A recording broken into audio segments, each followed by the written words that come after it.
శ్రీశయ మేన లగ్నం మీనరాశి. ఈ యొక్క మీన లగ్నానికి లగ్న మరియు దశమాధిపతి అయిన గురు భగవానుడు 3వ స్థానంలో ఉండడం వల్ల స్టామినా ఇమ్యూనిటీ బాగా పెంపొందుతుంది. మీరు ఏదైతే అనుకున్నారో అది చేయడానికి తగ్గ పరిస్థితులు పరిపూర్ణంగా ఏర్పడతాయి. అలాగే వృత్తిపరంగా కూడా ప్రమోషన్లు, ఇంక్రిమెంట్లు ఇట్లాంటివి తొందరగా లభ్యమవుతాయి. అలాగే వ్యాపారస్తులు వ్యాపారాల్లో లాభాలు గడించగలుగుతారు. అలాగే మీరు ఏదైతే అనుకున్నారో చేయడానికి తగ్గ పరిస్థితులు ఏర్పడతాయి. కమ్యూనికేషన్ స్కిల్స్ మారుతీరు బాగా మెరుగుపడుతుంది. సోదరి వర్గీయుల సహాయ సహకారాలు పరిపూర్ణంగా లభిస్తాయి. భాగ్యాభివృద్ధి, నిల్వధనం పెంపొందడం, పితృవర్గీయుల ఆశీర్వాదాల వల్ల మీరు అనుకున్న పనులన్నీ కూడా బాగా సక్సెస్ అవ్వడం లాంటి శుభకరమైన పరిణామాలు జరిగే అవకాశం ఉంది. లాభస్థానాన్ని కూడా గురువు చూడడం వల్ల లాభాభివృద్ధి జరుగుతుంది. అలాగే వివాహ స్థానాన్ని కూడా గురువు చూడడం వల్ల వివాహ ప్రయత్నాలు చేసే వాళ్ళకి అనుకూలమైన వరుడైతే వధువు అయితే అనుకూలమైన వరుడు లభించే అవకాశం ఉంది. కాబట్టి ఈ యొక్క శుభకరమైన పరిణామాలన్నీ కూడా పరిపూర్ణంగా జరిగే అవకాశం ఉంది. కాబట్టి మీరు మంచిగా దైవికమైన శక్తి బలం పెంపొందించుకుంటే ఇవన్నీ కూడా జరిగే అవకాశాలు పరిపూర్ణంగా ఉంటాయి. కాబట్టి ఈ ఫలితాలను మీరు పొందగలరు. అలాగే ద్వితీయ భాగ్యాధిపతి అయినటువంటి అంగారకుడు ఈ లగ్నానికి యోగకారకుడే కాబట్టి లగ్నంలో ఉన్నాడు. కాబట్టి వివాహ స్థానాన్ని చూస్తున్నాడు. కాబట్టి తొందరగా వివాహం అయ్యే అవకాశం, అంటే గురువు చూస్తున్నాడు, కుజుడు చూస్తున్నాడు. మరి జన్మజాతకంలో ముందుగా కనుక మీకు వ్యక్తిగత జాతకంలో రాహు ముందు అయిపోతే కనుక కేతు కూడా మిగిలి ఉంటారు. కాబట్టి బెనిఫిట్ ఎక్కువగా ఉండే అవకాశం, తలవని తలంపుగా వివాహం అయ్యే అవకాశం ఉంటుంది. జన్మజాతకం కూడా బాగుంటే ఇంకా అద్భుతంగా యోగిస్తుంది. అలాగే ఈ యొక్క కుజుడు చతుర్థ స్థానాన్ని చూడడం వల్ల తొందరగా భూములు, స్థిరాస్తులు వాటి యొక్క విలువ పెరిగే అవకాశం ఉంది. తొందరగా భూములు కొనే అవకాశాలు కూడా ఉంటాయి. కొనాలనుకుంటే తక్కువ రేటుకి భూములు లభించే అవకాశం ఉంది. అమ్మాలనుకుంటే మీరు ఏదైతే అనుకున్నారో ఆ రేటుకి దగ్గరగా ఆ భూములు అమ్ముడుపోయే అవకాశాలు పరిపూర్ణంగా ఉంటాయి. అలాగే లీగల్ విషయాల్లో కూడా అనుకూలమైన ఫలితాలు, తీర్పులు ఇట్లా లభించే అవకాశం ఉంటుంది. అలాగే బిజినెస్ పార్ట్నర్స్ మధ్య సంబంధ బాంధవ్యాలు మెరుగుపడతాయి. మీరు ఏదైతే అనుకున్నారో అది చేయడానికి సహాయ సహకారాలు లభిస్తాయి. అలాగే భార్యాభర్తల మధ్య కూడా అన్యోన్యత, ప్రేమానురాగాలు బాగా పెరిగి ఒకళ్ళ అభివృద్ధికి ఒకళ్ళు సహకరించుకోగలుగుతారు.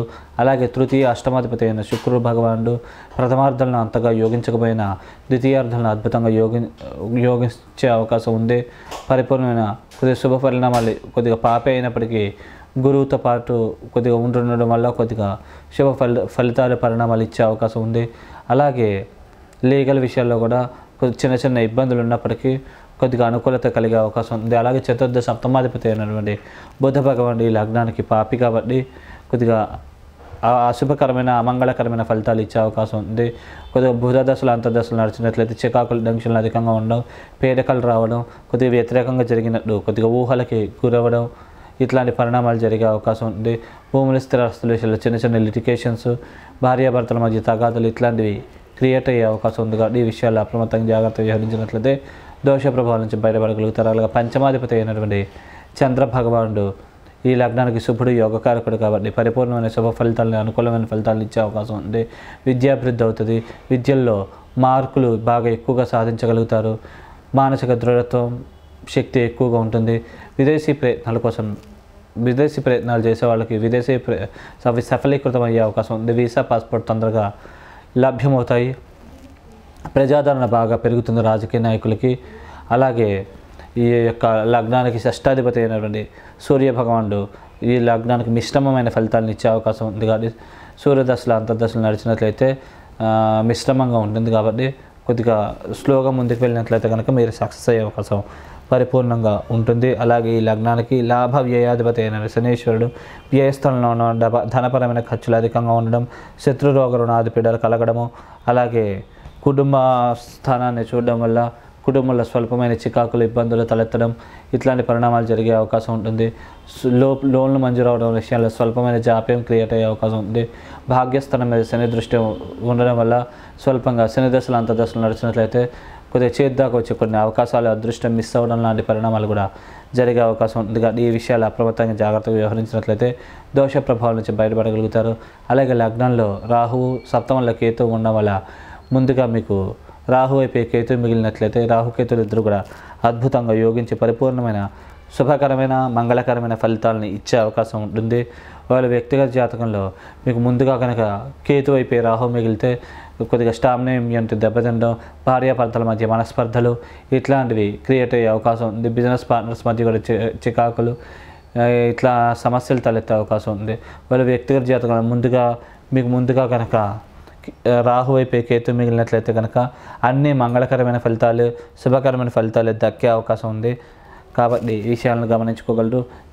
అలాగే మీన లగ్నానికి మీరు ప్రత్యేకంగా దోష నివారణ నిమిత్తము విశేషంగా నరసింహస్వామి ఆరాధన కానీ రామారాధన విశేషంగా చేసినట్లయితే కనుక మంచి ఫలితాలు దక్కుతాయి. మీరు రామరక్ష స్తోత్రం కానీ లేకుంటే ఈ యొక్క నరసింహస్వామి స్తోత్రం కానీ, లక్ష్మీ నరసింహ కరావలంబ స్తోత్రం కానీ ఇట్లాంటివి చదువుకోవడం మంచిది. లేకుంటే శ్రీరామ రామ రామేతి రమే రామే మనోరమే సహస్రనామ తత్తుల్యం రామనామ వరాణని ఈ మంత్రాన్ని రోజు కూడా 11 సార్లు కానీ 21 సార్లు కానీ జపించుకుని రాముడికి నమస్కారం చేసుకుని మీరు బయటకు వెళ్ళినట్లయితే అన్ని పరలుగా సక్సెస్ అయ్యే అవకాశం ఉంటుంది. అలాగే బొబ్బర్లు శుక్రవారం పూట పట్టు వస్త్రంతో బ్రాహ్మణులకు దానంగా ఇవ్వడం మంచిది. ఒకవేళ శక్తి లేకుంటే కనుక అవి నానబెట్టి ఆవుకు తినిపించడం, అలా కూడా శక్తి లేకపోతే కనుక పశ్చాత్తాపభావంతో ఒక చేతిలో కొన్ని బొబ్బర్లు తీసుకుని బయట ఎవరికైనా ఏవైనా పక్షులు ఉంటే కనుక వాటికి ఆహారంగా సమర్పించడం ఇట్లాంటివి చేయడం మంచిది. బొబ్బర్లు లేకపోతే పంచదార వేసినా మంచిది అండి. అలా చేస్తే కనుక దోషాల నుంచి విముక్తి పొంది మీరు ఏదైతే అనుకున్నారో ఆ పనులన్నీ కూడా సకాలంలో నెరవేర్చుకోగలుగుతారు. శుభం.